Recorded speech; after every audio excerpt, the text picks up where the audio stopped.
योद्धुकामानवस्थितान् कैर्मया सह योद्धव्यम् अस्मिन् रणसमुद्यमे।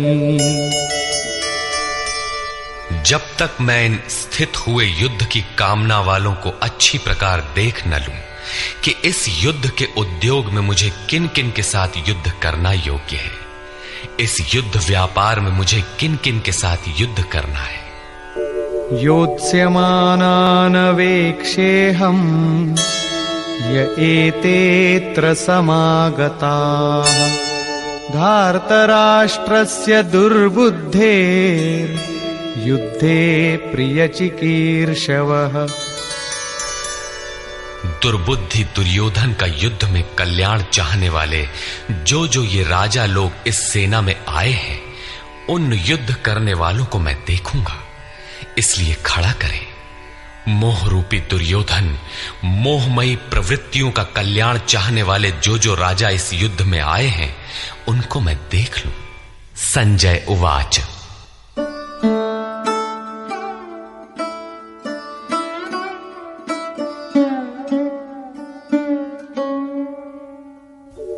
एवमुक्तो ऋषिकेशो गुडाकेशेन भारत सेनयोरुभयोर्मध्ये स्थापयित्वा रथोत्तमम् भीष्मद्रोणप्रमुखतः सर्वेषां च महीक्षिताम् उवाच पार्थ पश्यैतान् समवेतान् कुरुनीति। संजय बोला, निद्राजयी अर्जुन द्वारा इस प्रकार कहे जाने पर हृदय के ज्ञाता श्री कृष्ण ने दोनों सेनाओं के बीच भीष्म, द्रोण और महीक्षिताम शरीर रूपी पृथ्वी पर अधिकार जमाए हुए संपूर्ण राजाओं के बीच उत्तम रथ को खड़ा करके कहा कि पार्थ, इन इकट्ठे हुए कौरवों को देख, यहां उत्तम रथ सोने चांदी का रथ नहीं है। संसार में उत्तम की परिभाषा नश्वर शरीर के प्रति अनुकूलता प्रतिकूलता से की जाती है। ये परिभाषा अपूर्ण है। जो हमारे आत्मा हमारे स्वरूप का सदैव साथ दे, वही उत्तम है, जिसके पीछे अनुत्तम मलिनता न हो। तत्रापश्यत् स्थितान् पार्थः पितॄनथ पितामहान् आचार्यान् मातुलान् भ्रातॄन् पुत्रान् पौत्रान् सखींस्तथा श्वशुरान् सुहृदश्चैव सेनयोरुभयोरपि। इसके उपरांत अचूक लक्ष्य वाले पार्थिव शरीर को रथ बनाने वाले पार्थ ने उन दोनों सेनाओं में स्थित पिता के भाइयों को, पितामहों को, आचार्यों को, मामाओं को, भाइयों को, पुत्रों को, पौत्रों को, मित्रों को, श्वसुरों को और सुहृदों को देखा। दोनों सेनाओं में अर्जुन को केवल अपना परिवार, मामा का परिवार, ससुराल का परिवार, सुहृद और गुरुजन दिखाई पड़े। प्रचलित गणना के अनुसार 18 अक्षौहिणी 2.5-3 अरब के लगभग होता है, जो आज के विश्व की जनसंख्या के समकक्ष है। इतने मात्र के लिए यदा कदा विश्व स्तर पर आवास खाद्य समस्या बन जाती है।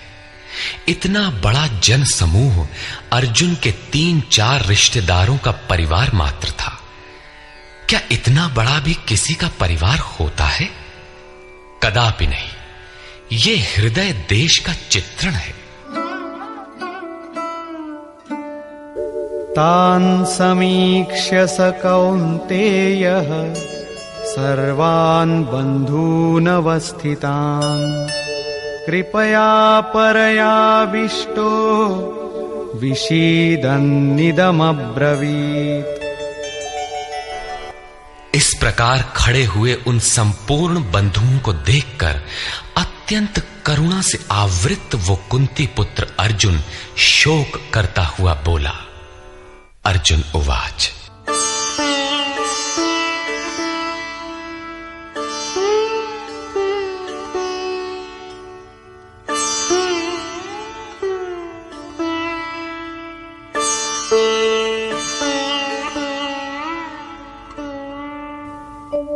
दृष्ट्वेमं स्वजनं कृष्ण युयुत्सुं समुपस्थितम् सीदन्ति मम गात्राणि मुखं च परिशुष्यति वेपथुश्च शरीरे मे रोमहर्षश्च जायते। हे कृष्ण, इस युद्ध की इच्छा वाले खड़े हुए स्वजन समुदाय को देखकर मेरे अंग शिथिल हुए जाते हैं, मुख सूखा जाता है और मेरे शरीर में कंप तथा रोमांच हो रहा है। इतना ही नहीं, गांडीवं स्रंसते हस्तात् त्वक्चैव परिदह्यते न च शक्नोम्यवस्थातुं भ्रमतीव च मे मनः। हाथ से गांडीव गिरता है, त्वचा भी जल रही है। अर्जुन को ज्वर सा हो आया, संतप्त हो उठा कि ये कैसा युद्ध है जिसमें स्वजन ही खड़े हैं। अर्जुन को भ्रम हो गया।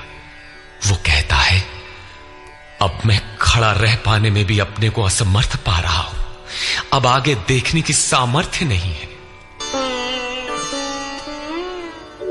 निमित्तानि च पश्यामि विपरीतानि केशव न च श्रेयोनुपश्यामि हत्वा स्वजनमाहवे। हे केशव, इस युद्ध का लक्षण भी विपरीत ही देखता हूं। युद्ध में अपने कुल को मारकर परम कल्याण भी नहीं देखता हूं।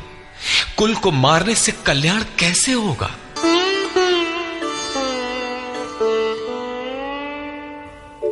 न कांक्षे विजयं कृष्ण न च राज्यं सुखानि च किन्नो राज्येन गोविन्द किं भोगैर्जीवितेन वा।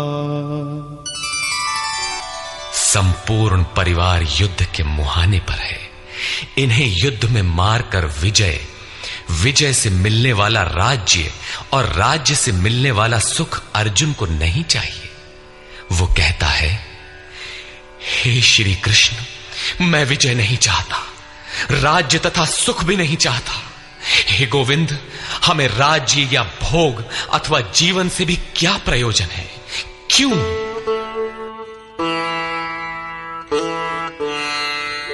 येषामर्थे कांक्षितं नो राज्यं भोगाः सुखानि च तैमेव स्थिता युद्धे प्राणान् त्यक्त्वा धनानि च। हमें जिनके लिए राज्य भोग और सुखादिक इच्छित हैं, वे ही परिवार जीवन की आशा त्याग कर युद्ध के मैदान में खड़े हैं। हमें राज्य इच्छित था तो परिवार को लेकर, भोग सुख और धन की पिपासा थी तो स्वजन और परिवार के साथ उन्हें भोगने की थी। किंतु जब सब के सब प्राणों की आशा त्याग कर खड़े हैं तो मुझे सुख राज्य या भोग नहीं चाहिए। ये सब इन्हीं के लिए प्रिय थे। इनसे अलग होने पर हमें इनकी आवश्यकता नहीं है। जब तक परिवार रहेगा तब तक ये वासनाएं भी रहती हैं। झोपड़ी में रहने वाला भी अपने परिवार, मित्र और स्वजन को मारकर विश्व का साम्राज्य स्वीकार नहीं करेगा। अर्जुन यही कहता है कि हमें भोग प्रिय थे, विजय प्रिय थी, किंतु जिनके लिए थी, जब वे ही नहीं रहेंगे तो भोगों से क्या प्रयोजन? इस युद्ध में मारना किसे है?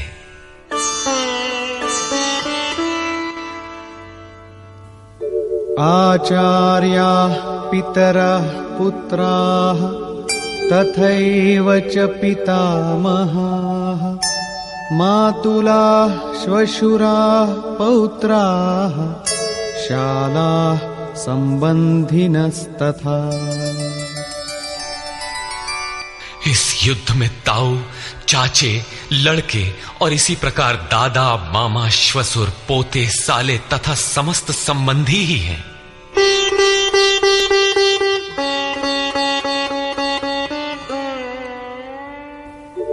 एतान्न हन्तुमिच्छामि घ्नतोऽपि मधुसूदन अपि त्रैलोक्यराज्यस्य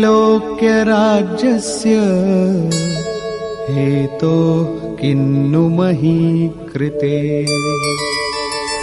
हे मधुसूदन, मुझे मारने पर भी अथवा 3 लोक के राज्य के लिए भी मैं इन सबको मारना नहीं चाहता। फिर पृथ्वी के लिए कहना ही क्या। 18 अक्षौहिणी सेना में अर्जुन को अपना परिवार ही दिखाई पड़ा। इतने अधिक स्वजन वास्तव में क्या हैं? वस्तुतः अनुराग ही अर्जुन है। भजन के आरंभ में प्रत्येक अनुरागी के समक्ष यही समस्या रही है।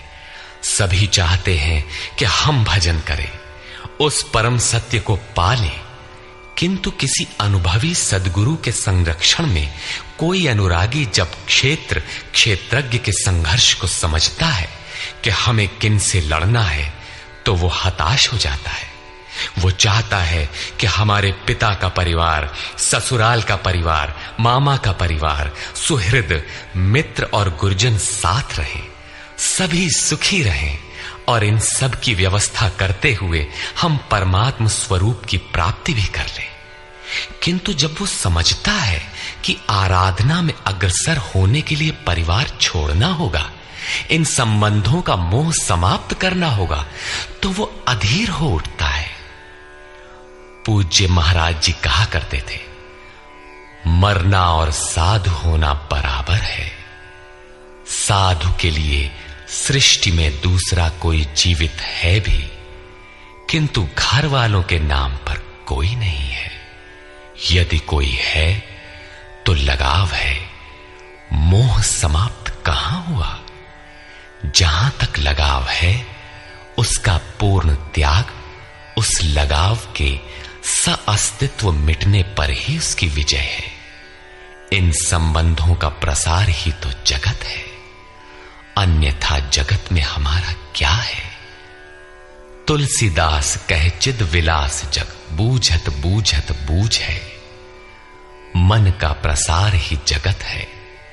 योगेश्वर कृष्ण ने भी मन के प्रसार को ही जगत कहकर संबोधित किया। जिसने इसके प्रभाव को रोक लिया, उसने चराचर जगत ही जीत लिया। इहैव तैर्जितः सर्गो येषां साम्ये स्थितम मनः। केवल अर्जुन अधीर था, ऐसी बात नहीं है। अनुराग सबके हृदय में है। प्रत्येक अनुरागी अधीर होता है, उसे संबंधी याद आने लगते हैं। पहले वो सोचता था कि भजन से कुछ लाभ होगा तो ये सब सुखी होंगे, इनके साथ रहकर उसे भोगेंगे। जब ये साथ ही नहीं रहे तो सुख लेकर क्या करेंगे। अर्जुन की दृष्टि राज्य सुख तक ही सीमित थी। वो त्रिलोकी के साम्राज्य को ही सुख की पराकाष्ठा समझता था। इसके आगे भी कोई सत्य है, इसकी जानकारी अर्जुन को अभी नहीं है। निहत्य धार्तराष्ट्रान्नः का प्रीति स्याज्जनार्दन पापमेवाश्रयेदस्मान् हत्वैतानाततायिनः। हे जनार्दन, धृतराष्ट्र के पुत्रों को मारकर भी हमें क्या प्रसन्नता होगी। जहां धृतराष्ट्र अर्थात धृष्टता का राष्ट्र है, उससे उत्पन्न मोह रूपी दुर्योधन इत्यादि को मारकर भी हमें क्या प्रसन्नता होगी? इन आतताइयों को मारकर हमें पाप ही तो लगेगा। जो जीवन यापन के तुच्छ लाभ के लिए अनीति अपनाता है वो आतताई कहलाता है, किंतु वस्तुतः इससे भी बड़ा आतताई वो है जो आत्मा के पथ में अवरोध उत्पन्न करता है। आत्मदर्शन में बाधक काम, क्रोध, लोभ, मोह आदि का समूह ही आतताई है।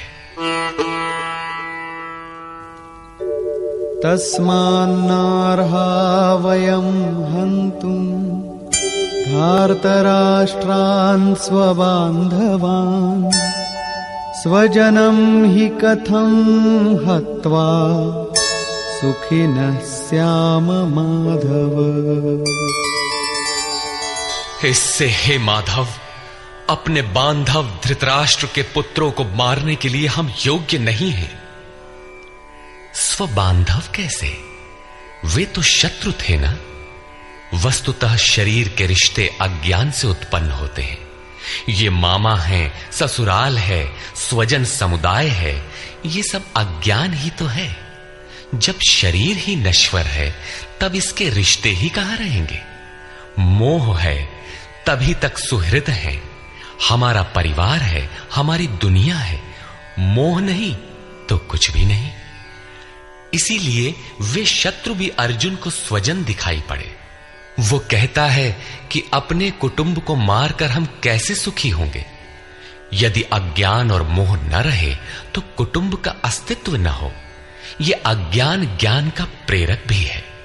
भर्तृहरि, तुलसी इत्यादि अनेक महानुभावों को वैराग्य की प्रेरणा पत्नी से मिली, तो कोई सौतेली मां के व्यवहार से खिन्न होकर वैराग्य पथ पर अग्रसर हुआ दिखाई देता है।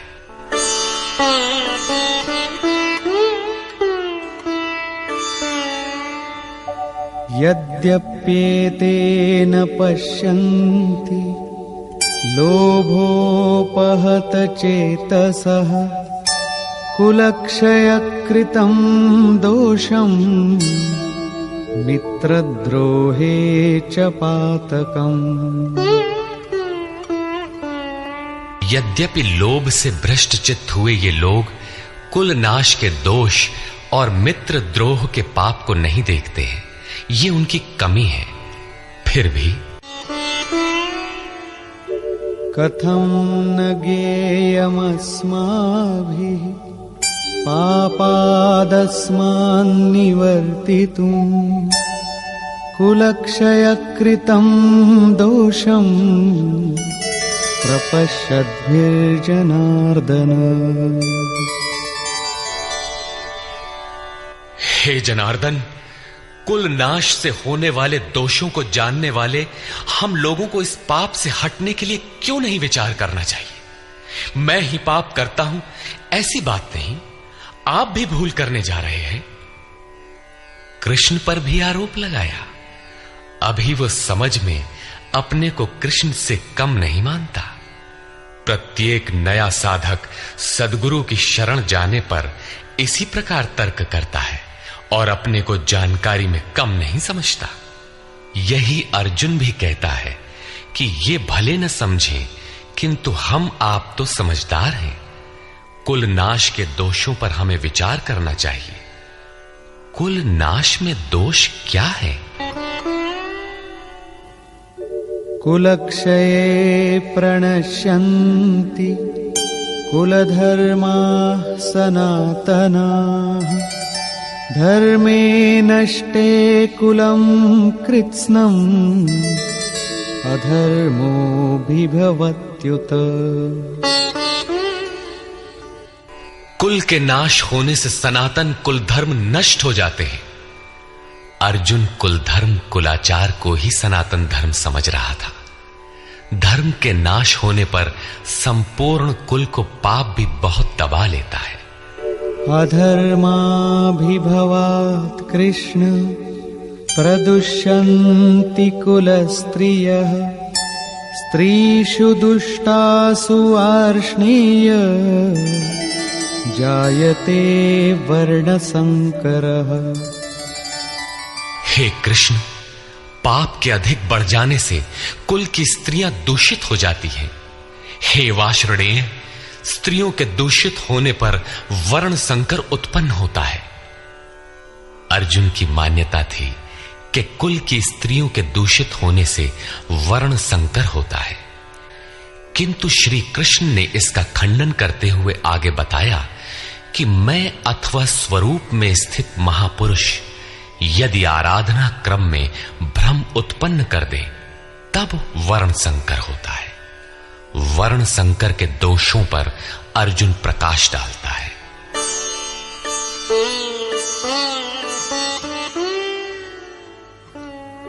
संकरो नरकायैव कुलघ्नानां कुलस्य च पतन्ति पितरो येषां लुप्तपिण्डोदकक्रियाः। वर्ण संकर कुल घातियों और कुल को नरक में ले जाने के लिए ही होता है। लुप्त हुई पिंड क्रिया वाले इनके पितर लोग भी गिर जाते हैं। वर्तमान नष्ट हो जाता है, अतीत के पितर गिर जाते हैं और भविष्य वाले भी गिरेंगे। इतना ही नहीं, दोषैरेतैः कुलघ्नानां वर्णसंकरकारकैः उत्साद्यन्ते जातिधर्माः कुलधर्माश्च शाश्वताः। इन वर्ण संकर कारक दोषों से कुल और कुलघातियों के सनातन कुल धर्म और जाति धर्म नष्ट हो जाते हैं। अर्जुन मानता था कि कुल धर्म सनातन है, कुल धर्म ही शाश्वत है, किंतु श्री कृष्ण ने इसका खंडन किया और आगे बताया कि आत्मा ही सनातन शाश्वत धर्म है। वास्तविक सनातन धर्म को जानने से पहले मनुष्य धर्म के नाम पर किसी न किसी रूढ़ि को जानता है। ठीक इसी प्रकार अर्जुन भी जानता है जो कृष्ण के शब्दों में एक रूढ़ि है। उत्सन्न कुलधर्माणां मनुष्याणां जनार्दन नरके नियतं वासो भवतीत्यनुशुश्रुम। हे जनार्दन, नष्ट हुए कुल धर्म वाले मनुष्यों का अनंत काल तक नरक में वास होता है, ऐसा हमने सुना है। कुल धर्म ही नहीं नष्ट होता, बल्कि शाश्वत सनातन धर्म भी नष्ट हो जाता है। जब धर्म ही नष्ट हो गया तो ऐसे पुरुष का अनंत काल तक नरक में निवास होता है, ऐसा हमने सुना है, देखा नहीं, सुना है। अहो बत महत् पापं कर्तुं व्यवसिता वयं यद्राज्य सुखलोभेन हन्तुं स्वजनमुद्यताः। अहो, शोक है कि हम लोग बुद्धिमान होकर भी महान पाप करने को तैयार हुए हैं। राज्य और सुख के लोभ से अपने कुल को मारने के लिए उद्यत हुए हैं। अभी अर्जुन अपने को कम ज्ञाता नहीं समझता। आरंभ में प्रत्येक साधक इसी प्रकार बोलता है। महात्मा बुद्ध का कथन है कि मनुष्य जब अधूरी जानकारी रखता है तो अपने को महान ज्ञानी समझता है, और जब आधे से आगे की जानकारी हासिल करने लगता है तो अपने को महान मूर्ख समझता है। ठीक इसी प्रकार अर्जुन भी अपने को ज्ञानी ही समझता है। वो कृष्ण को ही समझाता है कि उस पाप से परम कल्याण हो, ऐसी बात भी नहीं। केवल राज्य और सुख के लोभ में पड़कर हम लोग कुल नाश करने को उद्यत हुए हैं, महान भूल कर रहे हैं। हम ही भूल कर रहे हैं ऐसी बात नहीं, आप भी भूल कर रहे हैं। एक धक्का कृष्ण को भी दिया। अंत में अर्जुन अपना निर्णय देता है। यदि मामप्रतीकारम् अशस्त्रं शस्त्रपाणयः धार्तराष्ट्रारणे हन्युः तन्मे क्षेमतरं भवेत्। यदि मुझ शस्त्र रहित न सामना करने वाले को शस्त्रधारी धृतराष्ट्र के पुत्र रण में मारे तो उनका वो मारना भी मेरे लिए अति कल्याणकारक होगा। इतिहास तो कहेगा कि अर्जुन समझदार था, जिसने अपनी बलि देकर युद्ध बचा लिया। लोग प्राणों की आहुति दे डालते हैं कि भोले भाले मासूम बच्चे सुखी रहें, कुल तो बचा रहे। मनुष्य विदेश चला जाए, वैभवपूर्ण प्रासाद में रहे, किंतु 2 दिन बाद उसे अपनी छोड़ी हुई झोपड़ी याद आने लगती है। मोह इतना प्रबल होता है। इसीलिए अर्जुन कहता है कि शस्त्रधारी धृतराष्ट्र के पुत्र मुझ न प्रतिकार करने वाले को रण में मार दें, तब भी वो मेरे लिए अति कल्याणकारी होगा, ताकि लड़के तो सुखी रहें। संजय उवाच।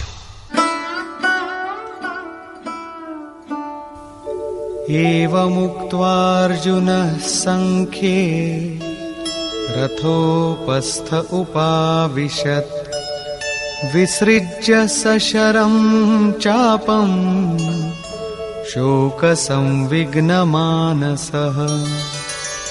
संजय बोला कि रणभूमि में शोक से उद्विग्न मन वाला अर्जुन इस प्रकार कहकर बाण सहित धनुष को त्याग कर रथ के पिछले भाग में बैठ गया, अर्थात क्षेत्र क्षेत्रज्ञ के संघर्ष में भाग लेने से पीछे हट गया।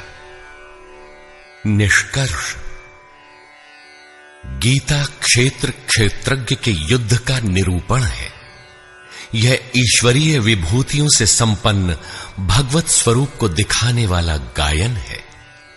यह गायन जिस क्षेत्र में होता है वह युद्ध क्षेत्र शरीर है, जिसमें 2 प्रवृत्तियां हैं, धर्म क्षेत्र और कुरुक्षेत्र। उन सेनाओं का स्वरूप और उनके बल का आधार बताया। शंख ध्वनि से उनके पराक्रम की जानकारी मिली। तदनंतर जिस सेना से लड़ना है उसका निरीक्षण हुआ, जिसकी गणना 18 अक्षौहिणी अर्थात लगभग 6.5 अरब कही जाती है, किंतु वस्तुतः वे अनंत हैं। प्रकृति के दृष्टिकोण 2 हैं, एक इष्टोन्मुखी प्रवृत्ति दैवी संपद, दूसरी बहिर्मुखी प्रवृत्ति आसुरी संपद। दोनों प्रकृति ही हैं। एक इष्ट की ओर उन्मुख करती है, परम धर्म परमात्मा की ओर ले जाती है, और दूसरी प्रकृति में विश्वास दिलाती है। पहले दैवी संपद को साध कर आसुरी संपद का अंत किया जाता है, फिर शाश्वत सनातन परब्रह्म के दिग्दर्शन और उसमें स्थिति के साथ दैवी संपद की आवश्यकता शेष हो जाती है। युद्ध का परिणाम निकल आता है। अर्जुन को सैन्य निरीक्षण में अपना परिवार ही दिखाई पड़ता है, जिसे मारना है। जहां तक संबंध है उतना ही जगत है। अनुराग के प्रथम चरण में पारिवारिक मोह बाधक बनता है। साधक जब देखता है कि मधुर संबंधों में इतना विच्छेद हो जाएगा जैसे वे थे ही नहीं, तो उसे घबराहट होने लगती है। स्वजनासक्ति को मारने में उसे अकल्याण दिखाई देने लगता है। वह प्रचलित रूढ़ियों में अपना बचाव ढूंढने लगता है, जैसा अर्जुन ने किया। उसने कहा, कुल धर्म ही सनातन धर्म है। इस युद्ध से सनातन धर्म नष्ट हो जाएगा, कुल की स्त्रियां दूषित होंगी, वर्ण संकर पैदा होगा, जो कुल और कुलघातियों को अनंत काल तक नरक में ले जाने के लिए ही होता है। अर्जुन अपनी समझ से सनातन धर्म की रक्षा के लिए विकल है। उसने श्री कृष्ण से अनुरोध किया कि हम लोग समझदार होकर भी यह महान पाप क्यों करें। अर्थात श्री कृष्ण भी पाप करने जा रहे हैं। अंततो गत्वा पाप से बचने के लिए मैं युद्ध नहीं करूंगा, ऐसा कहता हुआ हताश अर्जुन रथ के पिछले भाग में बैठ गया। क्षेत्र क्षेत्रज्ञ के संघर्ष से पीछे हट गया। टीकाकारों ने इस अध्याय को अर्जुन विषाद योग कहा है। अर्जुन अनुराग का प्रतीक है। सनातन धर्म के लिए विकल होने वाले अनुरागी का विषाद योग का कारण बनता है। यही विषाद मनु को हुआ था। हृदय बहुत दुख लाग, जन्म गयऊ हरि भगति बिनु। संशय में पड़कर ही मनुष्य विषाद करता है। उसे संदेह था कि वर्ण संकर पैदा होगा जो नरक में ले जाएगा। सनातन धर्म के नष्ट होने का भी उसे विषाद था। अतः संशय विषाद योग का सामान्य नामकरण इस अध्याय के लिए उपयुक्त है। अतः ओम तत्सदिति श्रीमद् भगवद गीता सूपनिषत्सु ब्रह्म विद्यायाम योग शास्त्रे श्री कृष्ण अर्जुन संवादे संशय विषाद योगो नाम प्रथमोऽध्यायः। इस प्रकार स्वामी अड़गड़ानंद कृत श्रीमद् भगवद गीता के भाष्य यथार्थ गीता का प्रथम अध्याय पूर्ण होता है।